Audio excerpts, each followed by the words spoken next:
Muito bem, senhoras e senhores. Tudo bom com vocês? Eu sou Antônio José e esse é mais um episódio do AJ. Olha só, hoje o CTA Jackson é pro nosso Instagram.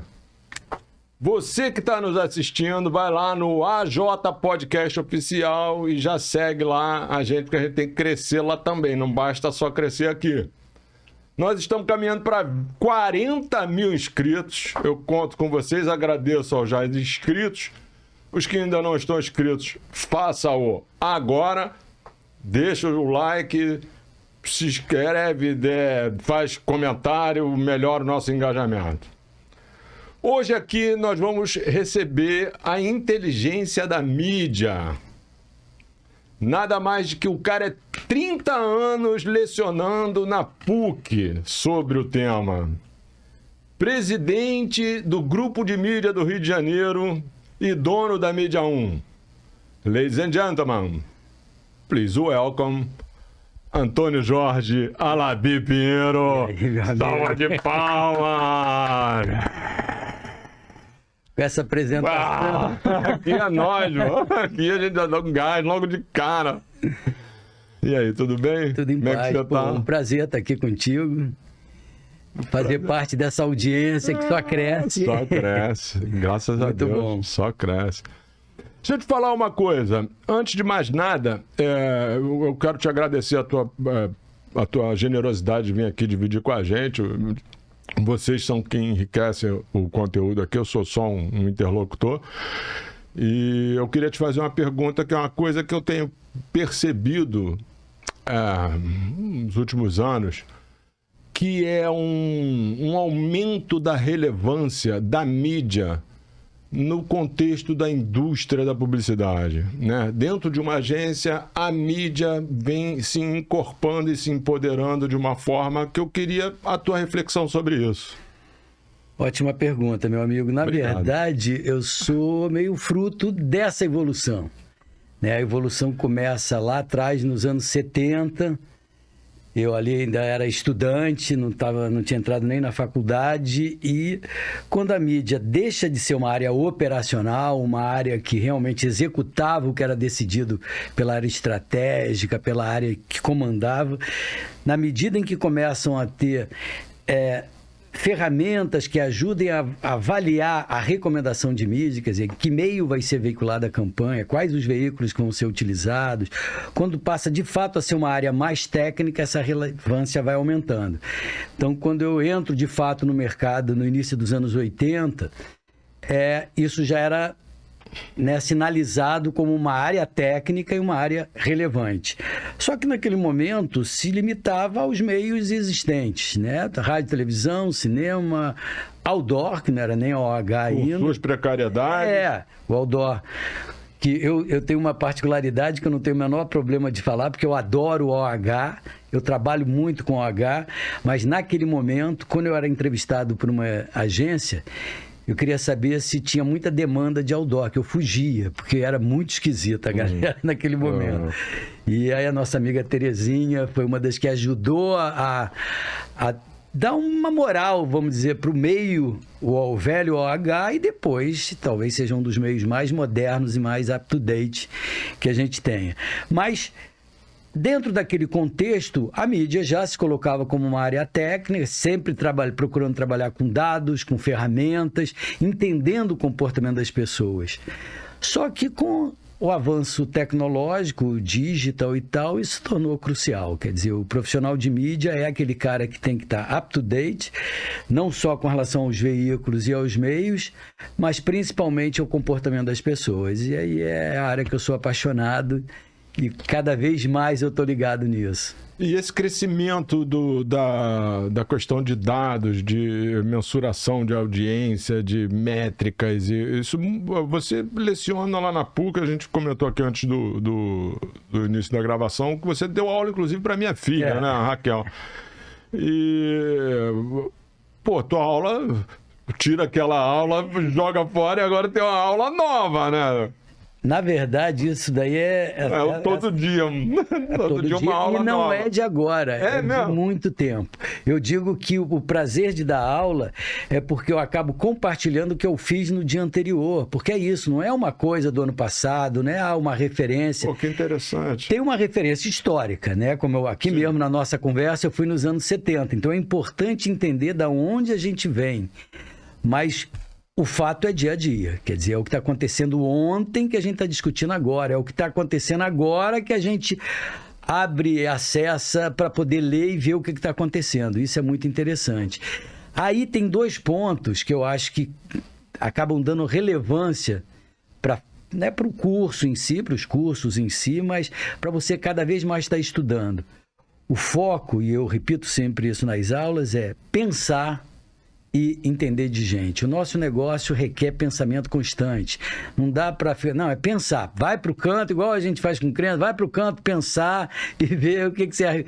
refletir o que está rolando. Então é pensar, fomentar pensamento. Eu acho que esse é o objetivo da academia, da universidade. E outro, no caso da publicidade, no caso de mídia especificamente, é entender de gente. A gente tem que entender o comportamento das pessoas. Que muda todo dia, toda cada hora. vez numa velocidade maior. Não? E né, não é ter uma referência. E uma coisa que você colocou, os dados são cruciais, mas a gente não pode esquecer que atrás de cada número tem uma pessoa. E a pessoa é viva, né? Ela muda. Então a gente tem que estar muito atento a isso. É bom porque a gente não consegue relaxar, tem que estar ligado. E é isso que te faz ficar jovem assim, bonitão, a carinha dele. É o meu botox, né? Faço ideia, né? Pô, e você ali, inspirador, você tá com uma galera jovem. Aqui a gente tem uma audiência jovem bacana aqui. Até um dado que eu vou te passar aqui, a gente tem 20% de jovem até 18 anos, mais 20% até 34 anos, um negócio assim. Então uma galera... vários ex-alunos. Até 34 anos, uma galera, sei lá, 30%, 40% da nossa audiência, que não tá pequena, né? Tá indo bem. De um pessoal que está aprendendo aqui com a gente. Eu costumo falar, cara, se inscreve no canal, isso aqui é um MBA, eu tô te dando MBA no 0800, mano. Se inscreve no canal, acompanha. Eu acabei de ter uma experiência que eu já participo do Rio Marketing, do Festival do Rio, desde que começou, há 25 anos atrás. E esse ano eu envolvi a turma. Então, a turma praticamente toda ou participou como voluntário ou foi assistir às palestras. E fiquei lá 10 dias imerso naquela questão das palestras, moderei 10 mesas e tal. E ver o envolvimento dos alunos, aí era o meu foco ali, ficar acompanhando eles, é impressionante. Hoje de manhã foi a primeira aula depois do Rio Marketing, eles contando da experiência, porque eles são muito ligados, eles são, né, é impressionante como trazer uma novidade para eles.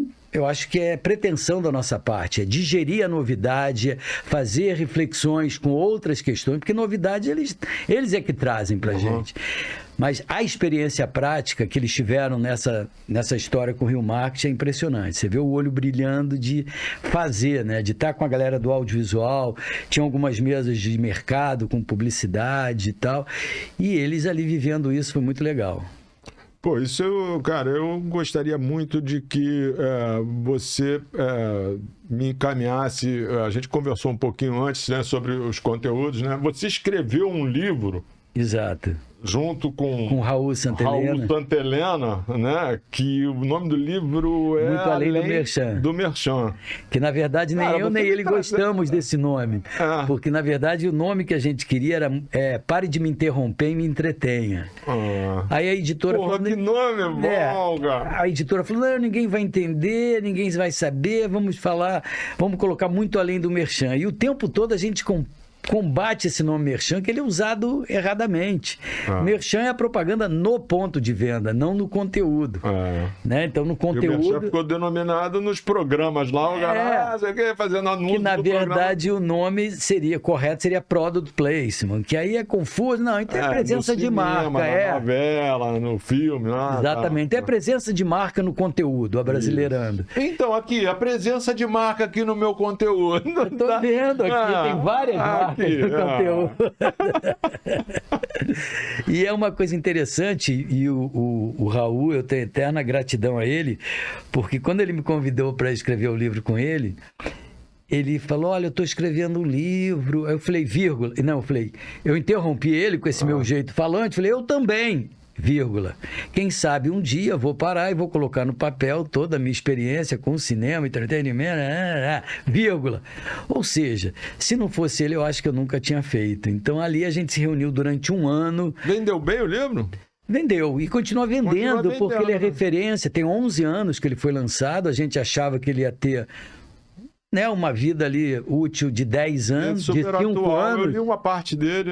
De 5 anos. Óbvio que os cases são cases de 11 anos atrás, mas o conteúdo em si continua muito atual e é referência para faculdades e tal. Então é... Você sabe que tu é Antônio, meu xará, e é AJ, meu xará duplo, né? Exatamente. Então, eu queria que tu falasse para mim aqui o seguinte, o Antônio Jorge. O Toninho lá, você já passou por algumas agências peso pesado lá, né? Conta pra mim essa história tua. Eu comecei na Garden. Presta atenção, galerinha, que isso é a história. Eu comecei na Garden e foi o seu Flávio Gomes de Matos, faleceu agora recentemente. Seu Flávio, um amigo em comum, na época, o Berto Filho, né, que era da Globo, locutor da Globo, tinha acabado de gravar um comercial para ele, para o Café Canaã, e aí me indicou. Eu estava na fase final da faculdade, faltava um ano, e aí eu fui conversar com o seu Flávio. Aí aquela entrevista, né, de estágio, né, querendo um estágio. Aí o seu Flávio, depois da conversa, né, foi uma conversa ótima, ele super simpático, muito atencioso. Então, Antônio Jorge, quando eu tiver uma vaga na criação, eu te ligo. Falei, não, mas eu não quero criação, eu quero trabalhar em mídia. Para mim já estava claro que eu gostava de mídia. Sangue, né? Aí ele falou, não, então pode começar segunda-feira. Pronto. E aí eu comecei, estagiei um período, fui contratado, fiquei ao todo quase 2 anos e pouco na Garden. E dali eu fui para Thompson, foi um espaço muito curto, eu fiquei 1 ano na Thompson, mas meus amigos da vida inteira da propaganda eu conheci lá. A Nádia Rebouças, que virou minha sócia lá na frente. A própria Nádia que me indicou para dar aula na PUC, e dali eu comecei a dar aula na PUC. E outros grandes amigos eu fiz na Thompson. Da Thompson eu fui para a Macan, fiquei 3 anos na Macan. Da Macan eu fui para a Artplan, como diretor de mídia, foi uma experiência ótima, 5 anos. E dali eu saio para ser sócio da Nádia, na oficina de marketing e comunicação. E aí foram 12 anos de parceria, oficina. Vivemos o momento da globalização, trazendo para o Rio a FCB. Sim. E os 2, 3 anos antes deles se associarem a Giovanni. E aí a gente resolveu não ir. Abrimos a Rebouças e Associados. E a partir dali, um tempo depois, eu vi que estava na hora de eu seguir para abrir um meu próprio negócio exclusivo, né? Eu já era sócio da Nádia, mas que é a Mídia 1. Mídia 1 é uma homenagem aos meus alunos, porque era o nome da minha disciplina até então, que era Mídia 1 e Mídia 2. E Mídia 1 trazia uma ousadia de ser uma agência de mídia independente. Uma das primeiras, né? Foi a primeira. Por isso que o 1 dali também não é à toa. É homenagem ao 1. Naquele momento surgiram outras tantas, em Curitiba, em São Paulo, mas ficou só a Mídia 1. E, na verdade, eu pisei em ovos naquele momento, porque existia o mercado, combatia o tal dos birôs, que não tem nada a ver com agência de mídia. Birô é uma experiência que aconteceu na Argentina, que era um banco, uma instituição financeira, com um profissional de mídia, comprava espaços para revender lá na frente. Ou seja, um broker. E aqui no Rio, no Brasil, tinha um combate ferrenho a isso e não fazia sentido ter. Mas era confusão. Toda vez que falava agência de mídia, falava, não, os brokers, os birôs, queremos os birôs. Tá falando direto, meu amigo. Não sou eu. E aí eu cumpri um ritual. O Otávio Florisbal, na época, o poderoso da Globo, que é um amigo querido, marquei um horário com ele, falei, Otávio, eu não sou birô, eu não tenho banco, Eu sou uma consultoria de mídia, não assumi no primeiro momento que eu era uma agência de mídia. Eu vou trabalhar para... Existe um movimento de ter escritórios de criação independente, escritórios de planejamento e atendimento independentes, ou clientes que se estruturem, ou agências que queiram ter um braço fora da própria agência. Ele me deu a bênção ali no primeiro momento. Em 2 meses eu já tinha um cliente que demandou veiculação, que era a grande questão, que caracterizava ser uma agência. Felizmente, foi uma campanha logo que tinha Globo. Então, eu conversei com o Otávio. A autorização está aqui e tal, e foi autorizar, foi válida e dali foi. E aí, essa brincadeira em junho fez 21 anos, meu amigo. É tudo muito tempo. É muito rápido também, né? É. E há 21 anos eu me corrijo às vezes, porque eu falo, não, eu tenho um negócio novo não, porque se fosse uma pessoa já votava, podia ser candidato. Já pode ser preso. Pode ser preso. Não, então é um negócio que existe há 21 anos, que é uma agência de mídia. E que, felizmente, eu já há algum tempo trabalho com parceiros e há 2 anos eu tenho sócios, né? 2 sócios, o João e o Romilton, que eu digo que são... 2 queridos. O meu melhor. Quem toca a empresa, mas eu só fico ali aparecendo na foto. Não, eu sou o assistente dos 2. Quando eles precisam de a luz amarela acende, aí eles me chamam e eu entro de fiel escudeiro. Cara, você tocou num lance assim que eu comecei esse episódio falando sobre a questão da agência. A gente está vendo, as agências estão se transformando. Algumas sucumbem, outras se juntam e os clientes... Eu penso, se eu estiver errado, me corrige, porque... eu trago vocês aqui justamente para clarear as coisas, né? Eu penso assim que as agências estão sofrendo uma transformação muito grande, né? O contexto do online mudou completamente o padrão do jogo. O que você jogava naquela cadência de Copa do Mundo de 1958, hoje é Premier League da Inglaterra, que a bola não para, é uma velocidade incrível. E a pergunta que é o seguinte, você acha que é uma tendência natural dessas agências se desmembrarem para agências especializadas, inclusive na parte da criação? Então, o que eu acho, quer dizer, e eu venho acompanhando há algum tempo, e tem um texto do Pierre Marcondes, para o Meio Mensagem de 2018, 2019, eu uso como referência em aula, em palestra, até em reuniões com alguns clientes. É um texto, assim, aquela inveja branca. Eu adoraria ter escrito aquele texto, porque ele retrata exatamente o que eu penso. Quer dizer, o que o mercado vive, ele faz uma análise daquele momento pré-pandemia, que a gente não sabia que ia chegar, mas que já mostrava esse movimento que você está colocando de algum tempo, e o título é mais ou menos isso. O que a gente vive não é crise, o que a gente vive é um momento de transformação estrutural. E é isso que o mercado vem vivendo, e a ilustração é linda, que é uma espiral, assim. E ele vem falando situações daquele momento, 2018, 2019, e que, na verdade, não era dali. E aí eu cito como exemplo a própria Mídia 1, que naquele momento tinha 17, 18 anos, né, por aí, 17 anos, que é fruto de um movimento que já vinha de uma disruptura de algo que estava pré-estabelecido desde o século XIX, com aquele formato clássico de agência de publicidade. Né? Que faz tudo. Que faz tudo. Eu acho, e aí respondendo a tua pergunta, que tem espaço para tudo. Eu acho que hoje agência full, agência global, agência que atende... Está aí, tem belos exemplos que são super eficientes. Da mesma forma, poucos, né, em comparado ao que foi no passado, mas que estão aí e tem espaço e não é de agora. Eu acho que daqui para frente vão continuar tendo espaço. E tem esses formatos, que tem uma estrutura de criação, uma estrutura de planejamento e atendimento, relacionamento, e estrutura de mídia, como é o caso da Mídia 1. E que, na hora... Até para quem está liderando o processo, você fala, não, esse cliente tem um perfil não dessa dupla ou dessa estrutura, mas daquela ali. Então, você pode trabalhar com o melhor para o cliente. Né? Então, essa coisa, cada um na sua casa. Alguns questionam e colocam como problema, mas não está no mesmo espaço, a dificuldade. A pandemia provou que não é isso. Quer dizer, o home office, e a gente sabe que o velho modelo, todo mundo no mesmo prédio, não significa dizer que trabalha junto. Né? Ninguém que trabalha bem, né? Pode estar junto e não trabalhar bem também. Você está na mesa do lado e um interage. Então, eu acho que isso é uma predisposição de interagir. Eu acho que é fundamental essa interação, planejamento, criação e mídia. Mas não importa se tem o mesmo CNPJ ou se está no mesmo prédio. Interessa se você está engajado naquele projeto. Isso que é legal.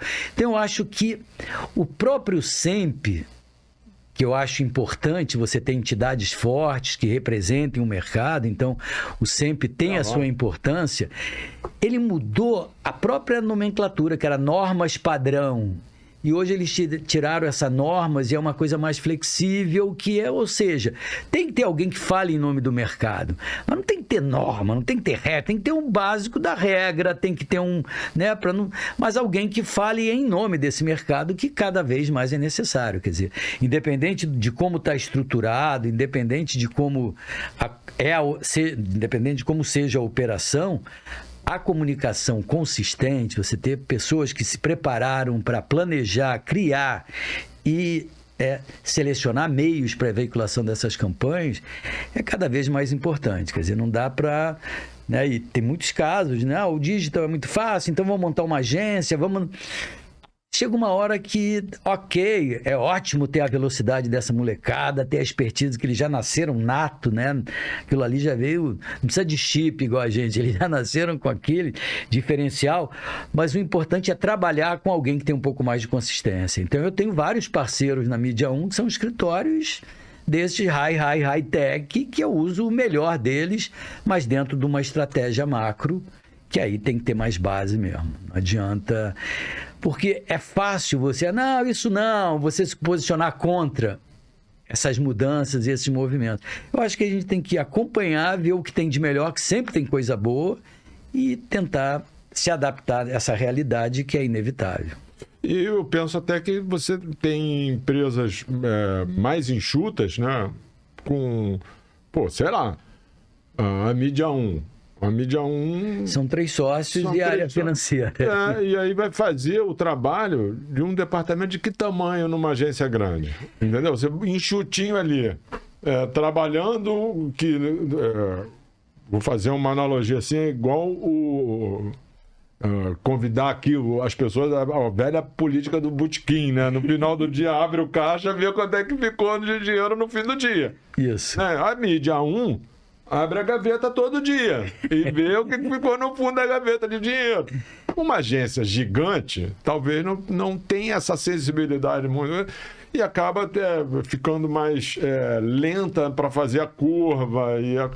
Então eu perguntei isso para você, porque eu penso assim, talvez seja uma tendência, né? Não digo tendência, porque já vem um movimento. Com mais velocidade, com mais eficiência, com custo menor, atendendo mais rápido. Eu acho que tem espaço para todos os formatos. Sim. No caso da Mídia 1, e a gente estava conversando antes, quando eu falo do João e do Hamilton, e assim com muito orgulho, que eles são o meu melhor, inclusive nessa questão da velocidade. A gente sempre foi uma característica nossa, porque é uma característica minha, e que eles, ou por já serem assim, ou por assimilarem de forma assim muito precisa, a gente é muito rápido. Então, na relação com os clientes e na relação com os veículos, é muito rápido, não fica a resposta no ar, né? E é uma característica nossa. E essa velocidade permite que a gente faça um trabalho realmente integrado. Sempre foi assim, a partir do momento que eles se tornaram sócios, eu acho que a faca no dente, mudou, né? o apetite, aumentou o apetite que já existia. Eles são 2 garotos maravilhosos, né? E não tão garotos mais, igual a Mídia 1, né? Porque eu falo de meninos não. São os meninos, né? Mas vão ser sempre os meninos. Mas eu acho que eu fico muito feliz, até porque quando a gente fala nessas estruturas independente, legal para atender um cliente pequeno, para atender um cliente médio. Não, a gente atende em parceria com outras estruturas, com a Mind the Gap, né, que é a MTG, que é uma agência de estratégia e relacionamento com o cliente. A gente atende grandes clientes que trabalham eventualmente com outras grandes agências, mas que tem a gente como braço também. Então, tem alguns clientes com esse perfil e é bom que a gente tem clientes de todos os portes, de todos os tamanhos, clientes que a gente se relaciona direto, clientes que a gente se relaciona através de um pool de agências, né? Esses diretos geralmente têm uma estrutura de estratégia e de criação. Então, eu acho que tem modelo para todos os tipos e gostos. É uma questão de estar lidando com pessoas sérias e que gostam do que fazem. E no final, isso é do ponto de vista do cliente anunciante, que é quem banca a música. Isso é bom, isso é mais ou menos bom, isso não é tão bom. O que você vê? Eu acho que os clientes... O cliente ficou muito poderoso, ficou, né? De uns tempos para cá, o cliente está, com a espada na mão, né? Eu nasci vivendo essa história porque meu pai era de marketing, mas ele não era marketing. O marketing ficava embaixo do comercial e o comercial que era o todo-poderoso, né?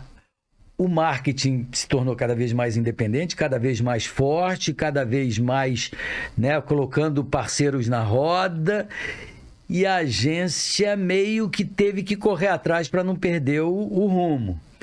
Eu tenho uma referência, eu cito sempre isso, e uma admiração profunda para os velhos homens de propaganda. Aquele que falava com o dono, aquele que era respeitado, aquele que estava colado, e eu tive assim o privilégio de passar 5 anos convivendo com o seu Abrão Medina, o pai do Roberto. A minha sala na Arteplan, ainda na Lagoa, era do lado da sala dele. Então eu, garoto, 20 e poucos anos, né, quando eu estava dirigindo a mídia da Arteplan, eu adorava correr no que eu estava fazendo e aproveitar. Ele passava as tardes na agência, sentar na frente dele e ouvir história. Nossa, e as histórias são alucinantes, né? De alguém que tinha o domínio. Ele era o quê? Planejamento? Ele era criação? Ele era mídia? Não, ele era um homem de propaganda que lidava direto com o dono da empresa e ali decidia-se tudo.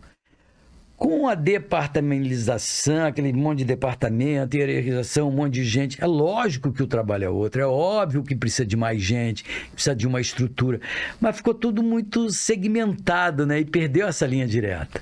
Então eu sou saudosista nesse sentido de, né, da importância de você falar com realmente quem decide, da importância de... E às vezes até procurar o simples, né? Porque o cara que tá ali como um sol iluminando a mesa inteira, ele tá pensando simples, né? Imagino eu que o cara vai solução simples. Aí você desce, aí tem um escalão embaixo, aí não, tem que ver com outro, aí desce mais um escalão, aí começa a dividir tanta informação. Na verdade... Que o simples fica de uma forma muito complexa, né? Essa nossa colocação aqui, ela hoje, assim, friamente, ela fica meio no mundo imaginário, porque não dá, é muita informação, o mundo é o outro, tem muito mais, demanda realmente muito mais coisa. Mas é não perder essa referência. Sei exatamente como era na época do seu Abrão, eu acho que é impossível, não tem como. Eu vou te dar um parâmetro. Hoje você tem um influencer. Um influencer é o seu Abrão, dele mesmo. O cara faz ali o simples e faz um canhão, é uma potência bizarra. E ele não tem um monte de ele informação. Ele joga ali, e na maioria das vezes vai puramente no instinto, vamos dizer assim, que também é uma ferramenta poderosa. Aliás, o que você acha de instinto nessa selva? Voltando para a questão do influenciador. É uma galera que eu tenho um olho fixado, até porque os meus alunos, né, dos últimos anos isso. A referência é essa. Né? Eu tenho sempre uma visão muito crítica, que eu falo, vocês vão viver 100 anos, e os influenciadores começaram da idade de vocês com 15, 16, 17, com 20, já estão ricos, famosos e entrando em depressão, não sei o que eu vou fazer. O que vai fazer o resto dos 80 anos na vida? Então vamos com calma, até porque o buraco é mais embaixo. Mas é inevitável a importância dessa galera e como eles jogam nas 11. Então eu tenho prestado muita atenção através dos alunos e através de conversas mesmo. O grupo de mídia, a gente fez um evento na PUC, foi um evento virtual, mas o estúdio funcionou numa sala de aula da PUC, em que a gente reuniu grandes empresas que representam essa galera, ou que trabalham com dados dessa galera e alguma dessas pessoas, para discutir exatamente, né, como foi chegar até aqui, como vai ser daqui para frente, que é inevitável a importância deles, como geradores de conteúdo, com a força que eles têm nos segmentos, né? Algumas regras, não enquadrar, porque não cabe enquadrar, porque aí perde o encanto e a razão de ser deles, mas de ter um mínimo de regra ali para a coisa fluir. E eu acho que cada vez mais quem vem das antigas ou quem entra de outras áreas não pode ignorar a força dessa galera e procurar trabalhar integrado, né? E agora, respondendo a questão da intuição, a intuição é quase que, quando eu digo a criatividade, criatividade é pré-requisito de quem trabalha com comunicação, né? Talvez, se eu fosse da criação, talvez eu goste de mídia por isso, eu seria um péssimo redator, porque redator tem que ter poder de síntese. E eu sou verborrágico, eu falo muito, eu conto uma história e eu não tenho muito poder de síntese. Talvez eu fosse um diretor de arte, porque eu gosto da questão estética de ocupação de espaço. Mas isso não significa dizer que eu não sou criativo. Eu acho que o criativo é o planejador, é o criativo, o redator, diretor de arte, e o profissional de mídia tem que ser criativo também. E a criatividade é algo que está no ar, né? Quem pega e coloca e executa que é o pai daquela questão. Então, a intuição vai meio por aí. No nosso caso, então, que trabalha com números, né, o tempo todo avaliando e vendo retorno sobre investimento e dados e tal, é muito técnico. Sem abrir mão do técnico, sem abrir mão do dado, a gente tem que jogar um quê de intuição. Por isso que eu falo sempre entender de gente. E aí, não é desculpa, mas é fato. Gente muda, como você mesmo colocou no início da nossa conversa. E no que ela muda, a gente tem que estar atento. É ali, mas mudou. Deixou de ser assim, agora é assado. Então, essa observação... A intuição, no caso da mídia, vai meio por aí, de estar acompanhando e percebendo como é que aquela pessoa... O Waze está mandando para lá, mas eu vou direto. Eu vou direto, porque eu conheço o caminho. Eu já observo esse caminho há muito tempo, é por aqui que vai dar certo. Exatamente. Né? O dado está ali até para a gente questionar. Olha, o dado comprova que é isso, mas eu acho que nesse caso é melhor ir por aqui. E aí é que entra um quê de ousadia, né? Que tem que ter. Eu acho que a gente, nas últimas décadas, ficou muito preso no retorno. Cada dinheiro tem que... Cada, né, centavo investido tem que ter um retorno e tal. Mas isso fica tão pragmático que perde um pouco o encanto. Então, vamos deixar um pouquinho para o encanto. Isso quem falou foi o Betão, que esteve aqui comigo. Ele falou, pô... deixar 5% para ousadia. É isso. Daquele montante lá, deixar 5%. Mas, pô, acho que tem que ser mais ousado. Deixar 10%. É igual... Eu acho que o cliente que for mais ousado vai, de repente, se dar melhor. De repente, vai achar aquele potezinho que o pessoal não está achando porque não está sendo ousado. Porque quer ser pragmático e tá ali só número, só dado. Não dá. Eu acho que isso até, inclusive, essa visão pragmática, cartesiana, matemática, eu acho que isso até torna um pouco a publicidade um pouco mais boring, né? Mas... Não, e eu acho Os caras hoje são exatas, não são mais humanas, né? E eu acho que alguns clientes, algumas empresas já perceberam isso. Eu acho que os primeiros anos 2000 foram muito chatos nesse sentido. Era muito número, muita justificativa. Que, de certa forma, protege também quem está recomendando. Não, os números disseram. Exatamente. Né? Pô, e eu acho que é uma profissão de risco, sim. A gente corre risco. O risco é saudável na medida que é um risco calculado, né? Não, vamos correr um risco calculado. E temos que estar junto, nós e o cliente. Então, eu acho que essa busca da exatidão, que foi muito a cara desses primeiros anos 2000, hoje já está um pouco mais. O próprio cliente, algumas empresas reconhecem que tem que ter um pouquinho mais de flexibilidade, porque senão fica tudo muito pasteurizado. Tudo muito igual. Tem que ter aqueles caras que pegam a bola embaixo do braço, bota na cal e bate o pênalti. Não é o cara que fica se escondendo, né? Porque você falou, serve como uma proteção de quem recomendou. Esse cara que está usando isso como uma proteção da recomendação, ele está sendo, se esquivando da bola. Não, é pênalti. Pô, tá o cara... Vamos lá pro VAR. Vamos pro VAR. Deixa o cara lá, ele bate lá o pênalti. Alguém vai bater o pênalti. Exatamente. Eu acho que a ousadia expõe quem está por trás do número. No final, a gente já está... A nossa economia, o nosso país, estamos maduros. Hoje, com você tá de tudo, de todo lugar, não tem mais aquele negócio, aquele delay de informação. O troço é tudo em tempo real. Como cunhou aqui o Marco Antônio, always now. Exatamente. Né? O tempo todo, agora, você sabe tudo. Então não tem mais esse negócio de...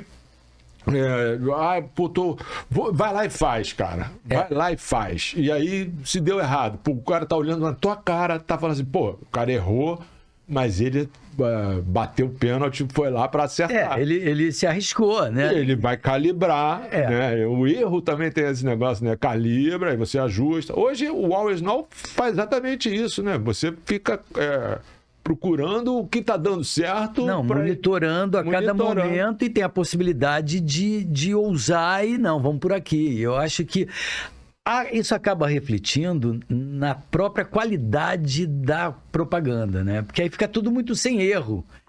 E aí quem faz alguma coisa um pouco mais ousada, um pouco fora da caixa, aí acaba chamando atenção. Não é criativo, foi diferente, mas fez o que se espera. Né? Quando a gente pensou no título do livro Pare de Me Interromper e Me Entretém, era exatamente isso, porque a propaganda, 30 segundos no break comercial, em algum momento, ela entretinha muito mais. Né? E eu estou falando de 2012, quando o livro foi lançado. Ali a gente está vivendo um momento muito erro zero. E erro zero é chato pra caramba, né? Uhum. É aquela coisa, não tem erro. Então tudo fica muito quadrado, muito... Aí coincide com o momento que o digital começa a ganhar força. E aí a pessoa, para que eu vou ver o break? Ali realmente, né, a possibilidade de você ter um declínio, não. Mas aí o próprio mercado percebeu que tinha que flexibilizar, tinha que voltar a ser mais criativo, tinha que voltar, né, essa integração, né? Encantar novamente. E uma coisa que tem gente que insiste, né? On e off. Não tem on e off. Tem tudo ao mesmo tempo agora. Qualquer meio que lá atrás era considerado on, hoje necessariamente era considerado off, hoje necessariamente ele é on. Né? A própria televisão, ela é totalmente on e off. O outdoor, o OH, de um modo geral, é on e off. O jornal é muito mais lido no celular do que em papel. Então, são conceitos que soam até como velho. On e off. Não, é o que é. Não importa como eu vou consumir. Eu quero impactar quem está lendo, quem está assistindo. Você viu o episódio do Marco Antônio Vieira Soto? Vi. Então, tem um pedaço que a gente está falando lá sobre o The Town, e a gente falando desse negócio do on-off, né? Do LED, o digital, falando para ele, cara, a gente pode ter o tempo de reação o mesmo que você tem aqui, cara. Hoje é o mesmo tempo de reação. Ele cita lá, a Anitta fez alguma coisa, eu já tasquei aqui no online, e pode endereçar, porque nós temos esse tempo de reação hoje com o digital. Tá tudo plugado. Precisa, obviamente, programar a compra, né, reservar o espaço para fazer essa dinâmica acontecer. Não, mas isso é impressionante. Eu tô há muito tempo nisso também, né? Jota, meu amigo, eu tô muito tempo nisso. Eu tô muito tempo nisso. Não, e o bom é a gente ver e acompanhar essa evolução. É muito rápido. É tudo muito rápido. E agora no Rio Marketing eu entrevistei o pessoal de criação da UMAP, os responsáveis pela campanha da Volkswagen, né, dos 70 anos da Volkswagen. Foi uma campanha polêmica em vários sentidos. E ouvindo deles, quer dizer, não era para ter campanha, o briefing era para ser os 70 anos da Volkswagen, um grande evento e tal. Aí a agência levou o cliente, olha, nos 60 a gente fez uma campanha, nos 50 a gente fez uma campanha. Isso que é bom também, você ter uma relação longínqua com um cliente. A gente fez, por que a gente não vai ter uma campanha agora? Não, mas não tem verba prevista. Mas vamos levar alguma coisa. E levaram aquele filme. E aí o cliente ficou encantado, mas não tem verba de mídia. Não está prevendo uma verba de mídia. E eu fiquei surpreso, porque eu fui impactado. Eu estava em Lisboa, quando foi lançada a campanha. Na mesma hora eu fui impactado lá com a campanha. E já pessoas repostando, apaixonados, e outros, né, questionando. E aí eu falei, não, e até na conversa com ele, eu falei, não, mas quando a campanha entrou no ar, ele falou, campanha? Sabe qual foi a campanha? E todo mundo você fala, eu falo em sala de aula, em qualquer conversa a gente fala, a campanha paga foi um comercial no Jornal Nacional e uma presença na Folha e no Globo. O resto foi tudo espontâneo, o resto foi tudo repostado, compartilhado. Né? A audiência do Jornal Nacional assistiu na televisão. Quem não viu na televisão não viu mais em lugar nenhum, a não ser o que foi repostado X vezes dessa campanha. Então, muda até a lógica, né, do percentual que é investido em produção e do percentual que é investido em compra de mídia. Bom, né? O filme ficou muito bom, mexeu com... A gente está falando aqui do negócio de encantar. Mexeu com o emocional. Belchior. Pô, pra quem não sabe quem é Belchior, nem vou falar quem é Belchior, você que tem a curiosidade, vai lá e procura. Elis Regina, a própria Maria Rita. A Kombi. Você já dirigiu uma Kombi? Não, mas meu pai tinha uma Kombi. Meu pai teve Kombi. Tá ligado, a Kombi, pra fazer a curva na Kombi. Pô, eu dirigi Kombi. Não, e tem vários ícones ali. A Brasília amarela que aparece no filme, cheia de instrumentos, é uma alusão aos Mamonas. Sim. Então tem várias... E o filme, a emoção não vem só da Elis, não só do Belchior, mas também a relação emocional que a gente tem com aqueles carros todos que passaram ali, né? Pô, 70 anos da gente convivendo com aquelas marcas. Exatamente. Então, né, da Brasília, do Carmanguia, da Kombi. Do Fusca. Do Fusca. O meu primeiro carro foi um Fusca. O meu também. Um Fusca verde alface. O meu também. A minha mulher chorou. A gente chamava o Fusquinha de azeitona, né? O meu não era alface, era oliva. Aquele verde de oliva, Fafá de Belém. E aí um dia eu vendi o carro, ela vendeu, chamamos de azeitona, vendeu azeitona. Então eu acho que... É emoção, né? Coração, não, né? e a campanha ela é muito positiva nesse vendeu sentido. O carro? Oi? Vendeu o carro, vendeu o Kombi? Eu acho que, quer dizer, a Kombi nova, né? Que a Kombi nova é outra coisa. Mas eu acho que para a marca, né? 70 anos foi sensacional. Mesmo os críticos têm que reconhecer. Os críticos são chatos, né? E é até bom que tem o crítico que leva lá pro trem top. O assunto rendeu, né? E na UMAP lá, eles curtiram? Curtiram, não. Para eles foi... Né? E até a própria discussão da inteligência artificial, quer dizer, na verdade, quando você ouve o que foi utilizado ali, aí é meu ponto de vista com relação à inteligência artificial, eu acho que se você encara como uma ferramenta, né? Ou seja, você tem alguém, um humano, comandando e usando para facilitar, para ganhar tempo, para ter uma expertise a mais, é perfeito. Você não pode achar que agora é a máquina que comanda e agora a gente, né, se deixa comandar, mas é usar o melhor. E aquilo ali, a grosso modo, né, ter uma atriz no carro dirigindo e o rosto da Elis sendo mudado e tal. Óbvio que a inteligência artificial fez utilizando um banco de dados infinito de imagens da Elis e numa velocidade imprescindível. Mas... E não só a imagem, o áudio também, a voz também dela, né? Mas a voz já existia, então de alguma forma foi adequada aos movimentos da atriz. Mas isso aí, se a gente for pensar, de alguma forma podia ser feito manualmente. A rosto da imagem, ia ser um trabalho de cão, ia demorar um tempo absurdo, ia ficar meio grotesco, e aí você ia meio esfumaçar, mas é o que você ganhou na velocidade. Eu acho que a tecnologia é para isso. Você ganha em velocidade, ganha em agilidade, ganha em opções, e é assim que tem que ser encarado, e não como um inimigo, ou olha, cuidado. É besteira. É uma ignorância. Eu vou aproveitar o gancho, então vou agora para um tema que eu queria a reflexão. Eu não sou contra, não sou a favor, muito pelo contrário. Recentemente, a agência Galeria publicou como se fosse um OH, uma mídia externa de uma empena cega, de um telefone flip que abria. Você chegou a ver isso? Não. Não viu? É um telefone, mas imenso. Um prédio de 30 andares, um telefone imenso. Vi que era um 3D. CGI, né? É computação gráfica. E aí, aquilo vai para o post da própria agência, Galeria. É bacana você olhar. Eu acho visualmente assim bacana. Mas, como eu te falei, eu não sou o inteligente, eu sou o interlocutor, faço as perguntas, né? Por quê? Aquela campanha não acontece no Oral Home, ela acontece só no online. E que o pessoal está discutindo isso muito no exterior, que é o fake OH, né? O cara cria uma campanha OH que não existe OH, ela só existe online. E aquilo reverbera, pessoal. Mas tem as coisas para lá e para cá, como tudo.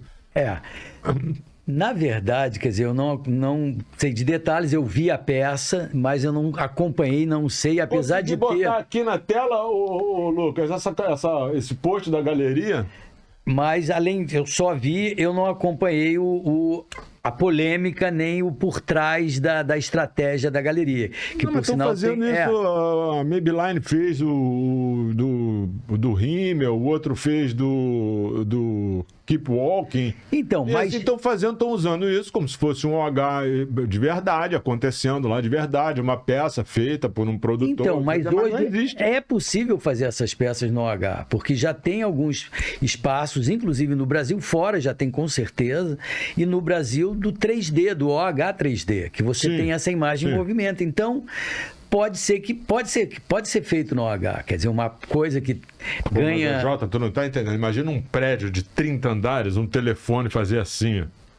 Não existe, não tem como fazer isso. Mas na imagem lá no post fica bizarro. Aí é um vídeo que parece que é real. E tem a pessoinha lá olhando, os caras andando. Então, uau, mas não existe aquilo. Então, mas o questionamento de que é uma peça para o digital, né? Uma peça exclusiva que usa uma referência do OH. Sim. Eu não vejo problema nisso. Quer dizer, se é real, né? É real onde você está sendo impactado, que é aqui. Né? Teve uma também que eu fui impactado, que era do uísque... do Johnny Walker, que era num festival, que era no Detão. No Detão. Foi feito pelo Altermark lá. Do bonecão andando. E eu achei o máximo. Mas isso não é real, porque a cara da pessoa não sei... Se é real, se não é real, não importa. Importa que eu fui impactado e que eu gostei. Então, eu acho que é nesse sentido, né? Porque a propaganda, ela tem um lado lúdico. E eu acho que é aí que entra a coisa lá. Mas isso não é real. No digital é real. Eu fui impactado no celular. Então é real. Mas eu te perguntei por outra questão, um pouquinho mais profunda do que essa. Porque nós vivemos um mundo que a gente já não sabe mais o que é real, o que não é real.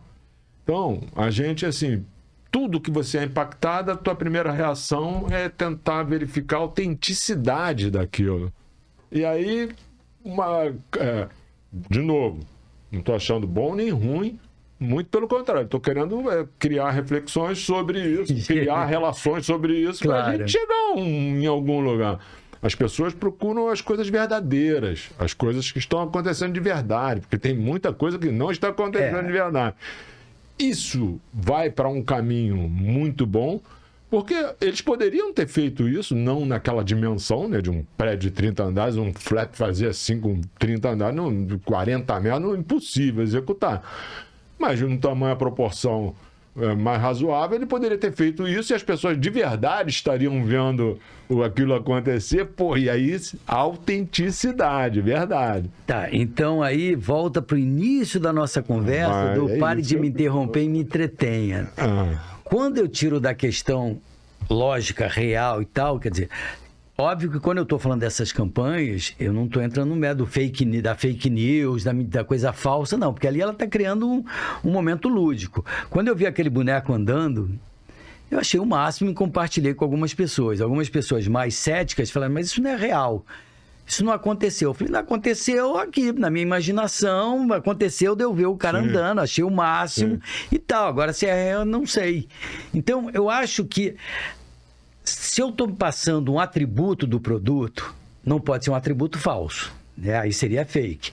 Um atributo, uma característica, alguma coisa pertinente ao produto, eu acho que isso tem que ser o real, é fato, não dá para mentir. Agora, se eu entro no campo, né, do entreter, do envolver com a marca, eu acho que isso aí faz parte da criatividade. Entendi. Né? No momento em que, nossa, se esse boneco existe ou não existe, não importa, mas ele é o cara que anda no meio do festival e na ponta tá o uísque que eu gosto. Por acaso é real. Pô, que ótimo. Essa coisa do telefone, um prédio em Empire State, o cara vai lá e o telefone fecha. Nossa, que máximo. Ah, mas não é real. Tá, mas o telefone ele abre e fecha.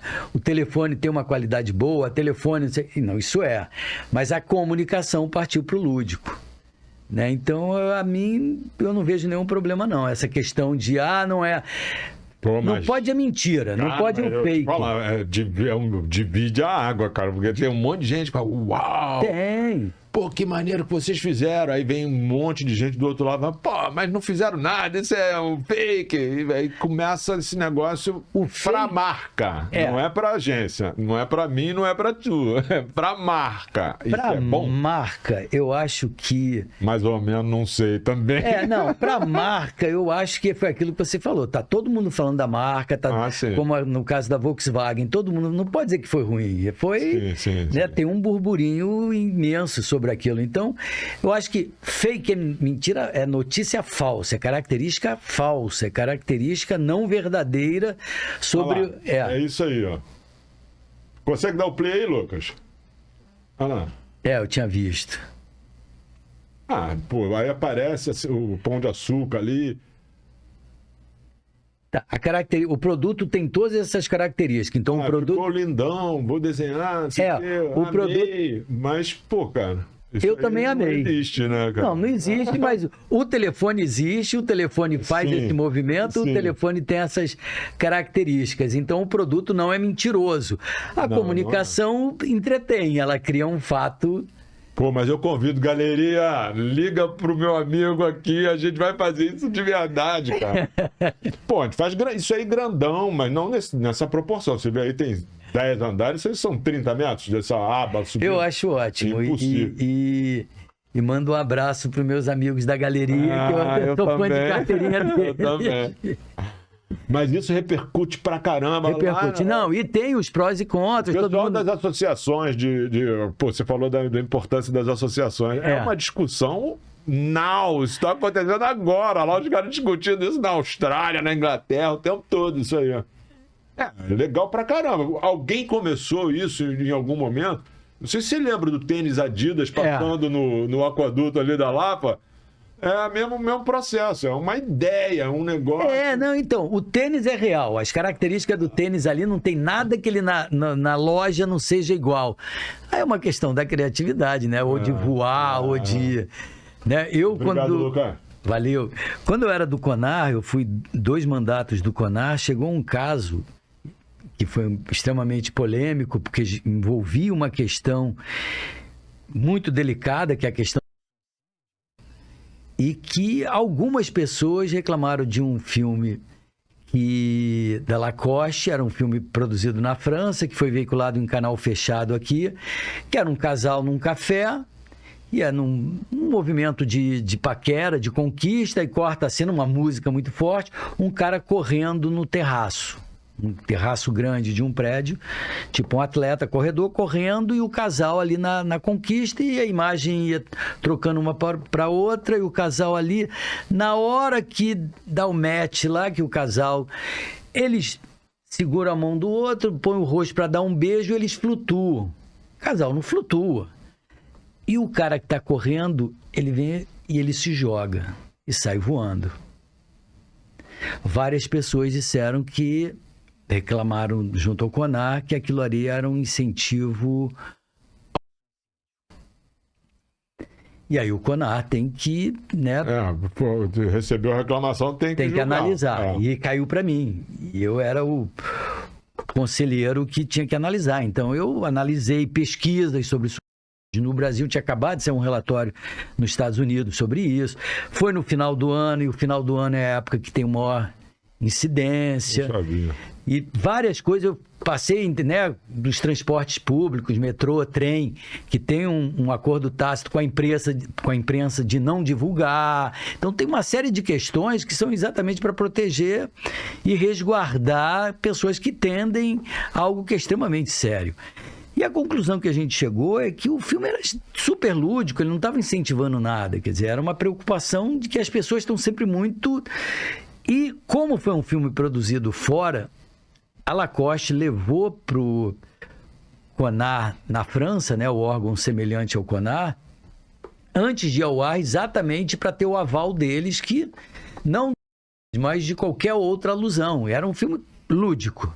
O casal voava na hora que se beijava e o cara que vinha correndo, ele flutuava, ele não estava se jogando, ele estava voando.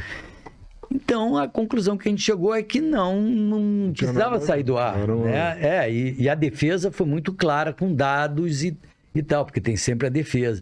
Então, a coisa lúdica, às vezes, pode criar um atrito, criar um burburinho, que, nesse caso, era mais delicado, que envolve um tema muito delicado.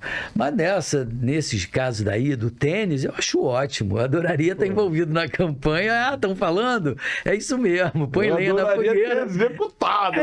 Exatamente. Puta de um tênisão andando ali em cima. Então, hoje tem a tecnologia ajuda nisso. Eu não preciso botar um tênis andando ali para ter essa referência. Eu não preciso botar um celular pendurado no prédio para ter essa referência. Então, esse é um dado positivo. Não, beleza, mas olha só o impacto que seria um tênisão de verdade lá. A Lapa já é um ícone, centro turístico da cidade, importante, né? Vestir um bondinho daquele de tênis e botar o tênis andando. E nem que seja por um dia para fazer lá a graça e tal, mas de verdade, né? Eu botaria permanente, igual você tem alguns pontos turísticos da cidade que eu vejo assim um pouco subaproveitado, né? Como é o Bondinho, como é o Corcovado, a praia. Eu acho que a nossa praia ela é muito subaproveitada. Não, e você deve lembrar, porque é bom que os nossos ouvintes, a maioria, quem está nos assistindo, não você vai ficar fato histórico, mas o aterro ali, a enseada de Botafogo, quando a gente era criança, até para deixar claro que a gente... Pô, aquilo ali era uma doideira. Tinha a laranjinha, o avião, que era todo o prédio ali, tinha uma coisa em movimento rolando ali, né? E aí teve o que limparam tudo. E aí entra numa polêmica que na época já existia, que é a poluição, né? De ter muita coisa poluindo, como era ali também próximo ao Rio Sul, ali entre o Pasmado e a entrada de Copacabana, aquilo ali era uma poluição danada, e aí deram uma organizada também. Então, uma maneira de fugir dessas polêmicas é criar polêmica fazendo digitalmente o telefone, o tênis e tal, mas sempre polêmica vai existir. Mas é importante a gente refletir sobre isso, ouvir as vozes, né? Claro. Vozes diferentes. Como eu te falei, a gente tem uma galera mais jovem, mas tem também uma galera mais na nossa idade, 60 a mais, tem um monte, 20%, 60 a mais, que é o pessoal que está aí militando na publicidade há muito tempo, né? E é sempre interessante, eu acho sempre interessante você ouvir todo mundo. Não, isso é perfeito. E eu pergunto simplesmente, eu não fico dizendo que é bom, que é ruim, que é Quero ouvir, né? Eu quero ouvir, você vai falar e tal. Eventualmente eu vou achar que um lado está mais em acordo com o meu pensamento do que o outro, né? Mas assim, eu quero ouvir todo mundo, eu acho que a audiência quer ouvir todo mundo. Não, sem dúvida. Ideias. Não, mas só para fechar esse assunto, eu acho que taxar de fake, não é fake. Aquilo ali foi algo que foi produzido... Taxaram. Foi taxado. É produzido para o digital. E o digital e a propaganda, como a gente está falando desde o início, ela tem um lado lúdico. Então é uma maneira de criar o inusitado. A questão é que parece proposital criar o sentimento de que é real. Aí as pessoas falam, pô, que bom. Aí um dia alguém fala para ela, sabe quando você descobriu que Papai Noel não existia? É mais ou menos, né? Pô, mas não existe, não? Pô, como assim? Não. Mais ou menos. Isso aí. Vamos refletir? Esse do Detal, eu vivi na pele, porque eu repassei para várias pessoas, até que um se virou para mim e falou, não, mas isso não é real. Eu falei, ok, mas eu não estou preocupado que é real, eu estou achando que é bacana. E é isso, eu acho que a polêmica vai por aí. Quem busca o real... Tu tem uma relação profunda com a marca? Exatamente, eu achei ótimo. É isso. Cara, você é uma alegria conversar contigo. Pô, que bom. Meu xará. Não, é muito bom estar aqui também. A gente está tentando fazer uma coisa bacana aqui. Traça para mim uma perspectiva de futuro aqui. O que você enxerga? Você tá pilhadão, você não vai largar a PUC tão cedo. A empresa agora, o Joãozinho lá e o Hamilton estão pedalando, a bicicleta lá não para, não cai, tá tranquilo. Não, e tem o grupo de mídia também, né? Tem um grupo e tem o Festival do Rio, eu tenho várias atividades que eu pretendo não largar tão cedo. Eu pretendo não largar tão cedo. Mas o que eu vejo, né, e são frentes realmente distintas e que no fundo tem tudo a ver. O grupo de mídia, por exemplo, eu tenho um orgulho, e eu digo, brincando nas internas, aqui eu vou compartilhar com a nossa audiência, que eu não sou o presidente, eu sou o ditador, né? Porque, desde os anos 80 eu já fui presidente, já fui diretor, já fui... 5 vezes presidente. E, na verdade, agora a gente tomou uma decisão, eu não, mas a minha galera falou, não precisa eleição, vamos trazendo gente nova e o time de 1 ano e pouco para cá está excelente, tem uma molecada de primeira linha, que está comandando grandes agências e grandes clientes e que estão ali junto comigo, que sou mais antigo. Eu e a Yara, somos a Yara Militão, somos os mais antigos. Querida. Aí vem a Fátima, o Renato e a Mirna, que já é a segunda geração. Isso é time bom, mas que já é a segunda geração. Isso é que o entraram Flamengo depois. De 82. É flamenguista, né? Sou fluminense. Pô, Fluminense e esperando agora em novembro a nossa final. Jogar amanhã, né? Não, é em novembro. Dia 4. E aí, tem, agora tem a Romana, o Wesley, tem muita gente boa, o Bruno, tem muita gente boa e o grupo está muito ativo. E a gente tem produtos muito definidos. Agora o nosso foco, além do mix, que traz sempre temas relevantes, temas que realmente fazem a diferença no dia a dia, a gente está assim, com um projeto, que eu vou falar aqui em primeira mão para você, que é o nosso fórum, nosso Summit para março do ano que vem. Um encontro de dia inteiro em que a gente vai exatamente analisar e pensar. O último já tem um tempo, já tem 7 anos, 6, 7, vai fazer 7 anos, que foi no Museu do Amanhã. Esse outro a gente está definindo o local, mas já tem uma pauta, o foco vai ser muito em cima de gente, a importância das pessoas, né? Da gente estar focando no profissional, no humano, diante de toda a tecnologia, usando o melhor da tecnologia. Então, eu acho que vai ser uma pauta bem legal para março do ano que vem. E já estão pensando na festa do ano que vem, nos mix que acontece, o concurso universitário, que é a maneira mais democrática de entrar no mercado e que o gostoso da diretoria atual é que tem várias pessoas já em cargo de direção de agência, de empresas, que entraram no mercado via concurso. Então, você vê que a pessoa era um estudante que entrou no concurso querendo trabalhar em mídia, hoje está bem colocado profissionalmente, contribuindo para o mercado no grupo de mídia. Então, isso é bem legal. A PUC é o meu laboratório permanente de inovação. E aula na ESPM também, né? Dei durante 10 anos no portfólio, mas era um curso de pós-graduação. Mas a minha história é com a PUC. E lá no portfólio eu fui levado pela Maria Alice Langoni, que dirigiu o portfólio, minha amiga querida, e quando o curso terminou, nós saímos. Então, foi uma experiência legal também. Mas já era para a gente formado e o foco era a criação. Então, eu falava muito mais, dando uma visão da publicidade como um todo. E o Festival do Rio é a minha relação com o audiovisual, com a produção de conteúdo e tal. Então, tem muito trabalho aí pela frente. Muita curtição para frente. Muita curtição, meu amigo. Charazão, eu quero te dizer o seguinte, amei te receber. Também. Aqui a gente fica a tarde inteira, se deixar. Olha aqui, nessa câmerinha aqui, olha bem dentro dessa câmerinha e fala assim, Yara Militão, a senhora está convocada, a senhora vai ser destituída lá do grupo de mídia. Do conselho, ele é conselheira. Se Niki não vier aqui. Yara Militão, você está convocada. Agora uma piada interna minha e dela. Minha Bené, tô te esperando aqui. Ela é uma linda, cara. Não, é minha dupla, querida. Vocês trabalharam juntos, gente? Nunca trabalhamos, Nunca. sempre no grupo de mídia. Sempre no grupo de mídia. Desde 86, que foi a retomada do grupo, com o Luiz Fernando, com o Stan, com, nossa, muita gente, Erli de Jesus, muita gente que fez parte dessa retomada. Crete, né? Você pega a seleção de 70 com a de 82, com a de 90, de 94, aí vão só os craques, né, cara? Só craque. O que o grupo de mídia faz exatamente? Além de promover...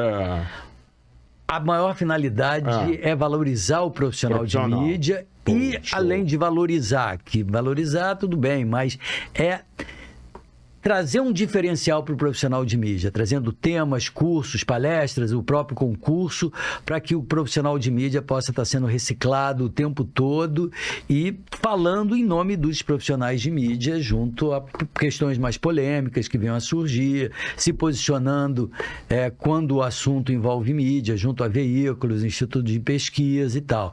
Já há muito tempo que a gente não tem esse tipo de problema, mas lá atrás, várias vezes, a gente se viu tendo que dar uma peitada em alguns veículos, eventualmente em institutos de pesquisas e até em agências, num momento dramático lá atrás, que é uma situação delicada, que chamaram a gente para dizer, olha, vamos suspender a compra de pesquisa de mídia e garantimos um emprego. Eu falei, não, o grupo, né? A gente prefere que vocês continuem investindo em conteúdo, em compra de dados e pesquisas e tal, e demite a gente. Porque a gente vai vender água de coco na praia, vai brincar de fazer outra coisa, mas o negócio vai continuar existindo. E aí, quando melhorar a tal da crise, a gente volta e tem ferramentas para continuar trabalhando. Sim. Agora, parar de investir na matéria-prima, que é o nosso negócio, que exige, o nosso negócio exige, só para garantir um emprego, não tem razão de ser do emprego, porque fazer assim e definir meio, o próprio cliente faz, não precisa nem da agência, e muito menos da gente. Então, ali foi um momento de peitar. Ele falou, não, demite a gente e compra. Continua investindo, não tem que ser investido. E não era bem isso, não sei o quê. Então, eu acho que... Era um blefe, né? Isso é um episódio que pouca gente conhece, mas quem viveu aquele momento... Não, muito pouca gente conhece, mas quem viveu aquele momento sabe o quanto foi importante. Um outro momento foi no governo César Maia, quando ele resolveu dar essa limpada no OH, que ele chamou o grupo de mídia para validar o que ele pretendia fazer e ouvir o que a gente achava. Então, é importante ter essa representatividade, né? De você ser reconhecido como uma entidade que fala por um grupo de profissionais que, como você falou no início, veio ganhando relevância, não pelo mérito exclusivamente pelo mérito pessoal de cada um, mas pela importância do setor. E o papel do grupo de mídia é valorizar o setor. E valorizar o desenvolvimento de uma cidade, né? Que você, com comunicação, você cria uma atmosfera numa cidade como o Rio de Janeiro, né? Alegre, né? A comunicação, ela, de alguma forma, ela traz esse espírito alegre da cidade e as pessoas que estão aqui precisam se comunicar. O empresário, a agência, o planejador, o veículo, o consumidor, principalmente. Ele tem que estar sendo ali... impactado com informação, com entretenimento, e sempre com essa pegada que você falou, que eu achei linda, né? Que era o nome original do livro. Para né? de me interromper, Para de me interromper, me entretém. É isso aí. Olha só, você sabe que aqui... você sabe que aqui a gente chega no final dos 45 do segundo, eu peço para o meu querido convidado que faça uma frase bacana que vai ficar para a história. Eu vou botar num painelzão de LED com a sua foto e a sua frase. E aí eu queria que você fizesse uma frase aí. Olha, uma frase que eu repito sempre em sala de aula, que eu repito no grupo de mídia, que eu repito no dia a dia da agência. O nosso negócio é entender de gente. A gente tem que gostar de gente. Às vezes é difícil, né? Porque tem gente esquisita, mas o nosso negócio é entender de gente. Até das esquisitas. Até das esquisitas. E outra coisa, gostar de história. né, de ouvir uma boa história. Eu costumo dizer também que eu perco o andar num elevador, mas não perco o final da perde história. o ônibus, mas não perde a história. Né? Eu Forrest Gump. perco o ponto, né? Eu estou no ônibus ouvindo uma história, eu perco o ponto, mas não desço antes de finalizar a história. Então, gostar de história, mas principalmente gostar de gente é pré-requisito. Precisamos cada dia mais entender de gente, entender as pessoas, se falar, se relacionar. As pessoas estão se distanciando muito. Não, e sem colocar nada assim, não. Vamos entender mesmo, de coração aberto, vamos ouvir, aprender a ouvir. Aprender a ouvir é muito importante. E é difícil para alguém que seja tão verborrágico como eu e você, né? A gente fala muito, mas, ao mesmo tempo, saber ouvir é crucial. E assim, com esse negócio de pensar nas pessoas que eu caminho aqui para o final esse episódio, mas eu queria antes deixar um ajotismo nessa questão aí para tu, para a Yarinha, que é um amado. Assim, que o grupo de mídia, eu percebo que tem muito jovem que chega... Bom, não seria nem muito jovem. Eu acho que seriam todos os jovens. Você chega ali em 17 anos, você vai escolher uma carreira, vai prestar vestibular lá, o Enem, para escolher uma carreira. E eu percebo que a impressão minha é que instituições ministrando conhecimento na nossa área está um número pequeno. Acho que a gente devia estimular mais gente dando aula, mais gente estudando, instigando mais o jovem com apetite. Pô, eu quero fazer isso aí é bacana, eu quero curtir isso aí. Quero estudar isso aí. Eu não quero estudar. Porra, é chato pra caramba. O que? Fazer ADM? Não, mano. Então. Esse é um papel do grupo de mídia. Meu. Não, mas tá coberto de razão e em sintonia com o grupo de mídia. Quer dizer, ao longo do tempo a gente tem vários cursos, vários seminários, várias atividades na formação profissional, principalmente da galera que está chegando, e reciclagem para quem está mais tempo no mercado. A gente está num momento formatando um curso, um tipo de aprendizado material nesse sentido, visando a quem está entrando, como você colocou, mas principalmente também para quem já está no mercado e precisa ser reciclado. Quer dizer, está com ânsia de ser reciclado, né? No sentido de buscar uma atualização do que tem acontecido de mais novo, do que está chegando, de possibilidades, e que aí serve para quem está chegando ou para quem já está há algum tempo e tal. Esse é um dos objetivos, e agora nos próximos meses a gente vai estar lançando um programa. Você conta comigo o que eu puder fazer. Com o maior prazer. Você sabe que eu sou um cara de dar a mão e ir junto, e vamos, como disse o Ivanzinho aqui, briga boa é briga de turma. Então, isso aí, eu também acredito nisso. Então você conta comigo, vou estar aqui o tempo todo sempre. Você é meu mais novo amigo de infância. Isso aí.